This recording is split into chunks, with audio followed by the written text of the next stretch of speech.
পড়ছিলাম নতুন প্রেমের গান। কলমে নুজাইফা নুন। পর্ব সংখ্যা ৩৫। সময় নদীর স্রোতের মতো বয়ে যায়, আর সেই স্রোতে ধুয়ে যায় জীবনের সব পুরনো ক্ষত। দেখতে দেখতে তিনটি বছর পার হয়ে গেছে। আজ শেখ ভিলা খুশির আলোয় আলোকময়। পুরো বাড়ি সেজে উঠেছে এক নতুন সাজে। কারণ আজ শিয়াদা তার সুপ্রভাত ৬ মাসের ছোট্ট রাজপুত্র সারতাজ শাহরিয়ার মুখে ভাতের অনুষ্ঠান। সুপ্রভাত এক চিলতেও বসার সময় পায়নি। তার পরনে একটা বাসন্তী রঙের ঢাকাই জামদানি, মাথায় সুন্দর করে হিজাব স্টাইলে ওড়না টানা। মেহমান সামলানো, রান্নাবান্নার তদারকি সব সে এক হাতে সামলাচ্ছে। তবে তাকে এক মুহূর্তের জন্য একা হতে দিচ্ছে না শাশুড়ি মোহনা শেখ। যে মোহনা শেখ এক সময় সুপ্রভাকে মেনে নিতে পারেনি, আজ তিনি সুপ্রভাকে চোখে হারান। সুপ্রভার কোনো কষ্ট তিনি সহ্য করতে পারেন না। আজ থেকে ঠিক ১.৫ বছর আগে, যেদিন মোহনা শেখ জানতে পেরেছিলেন যে সুপ্রভা মা হতে চলেছে, সেদিনই তার ভেতরের সব রাগ, অভিমান আর জেদ বরফের মতো গলে জল হয়ে গিয়েছিল। এক অমোঘ টানে তিনি সুপ্রভাকে নিজের মেয়ের মতো বুকে টেনে নিয়েছিলেন, তাকে মা বলে ডাকার অনুমতি দিয়েছিলেন। প্রেগনেন্সির পুরো সময়টা অদ্ভুত এক আবেগে ভরা ছিল সুপ্রভার।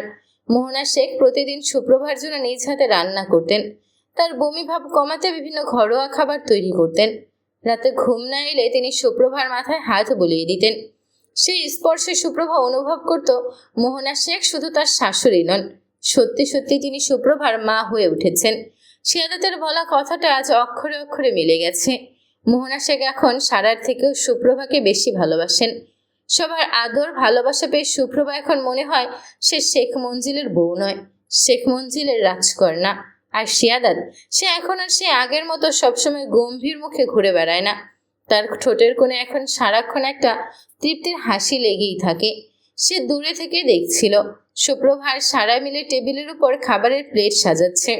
আগের সেই ফ্যাকাশে ভীতু সুপ্রভা এখন এই বাড়ির লক্ষ্মী বউ, যার হাতের ছোঁয়ায় পুরো পরিবার আগলে থাকে।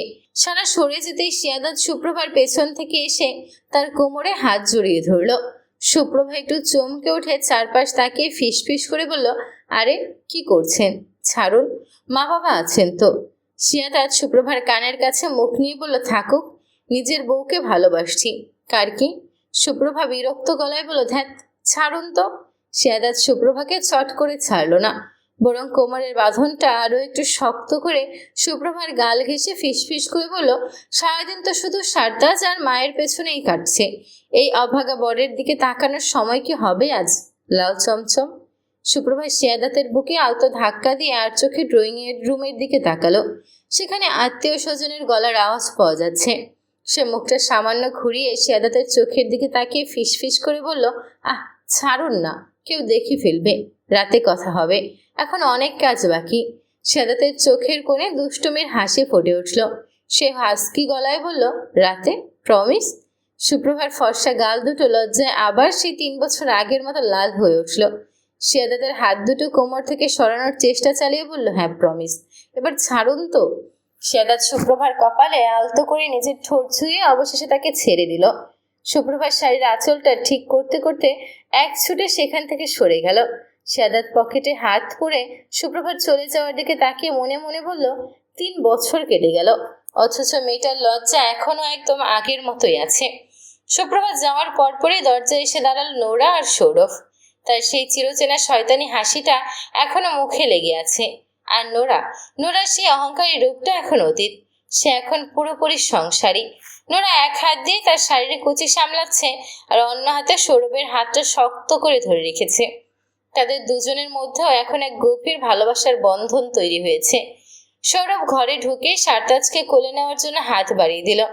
আদুরে গলায় বলল, কই রে আমার আব্বা যান, মামার কোলে আসো তো বাবা, আমার বাবাটা আজ পেট পড়ে পায়েস খাবে। সৌরভের কথা শুনে খিলখিল করে হেসে উঠল সারতাজ। নোরা সারতাজের কপালে একটা চুমু খেয়ে সুপ্রভার দিকে তাকিয়ে হেসে বলল, ভাবি, নিচে চলো, মা ওই মা ডাকছেন, মেহমানরা সব চলে এসেছেন। সবাই একসাথে নিচে নেমে এলো। বড় ড্রয়িং রুমে সাদমান শেখ, মোহনা শেখ সোফায় বসে আছেন। আত্মীয় স্বজনের উপস্থিতিতে চারপাশ মুখরিত। শিয়াদাত আর সুপ্রভা সারতাজকে আলতো করে মোহনা শেখের কোলে দিল।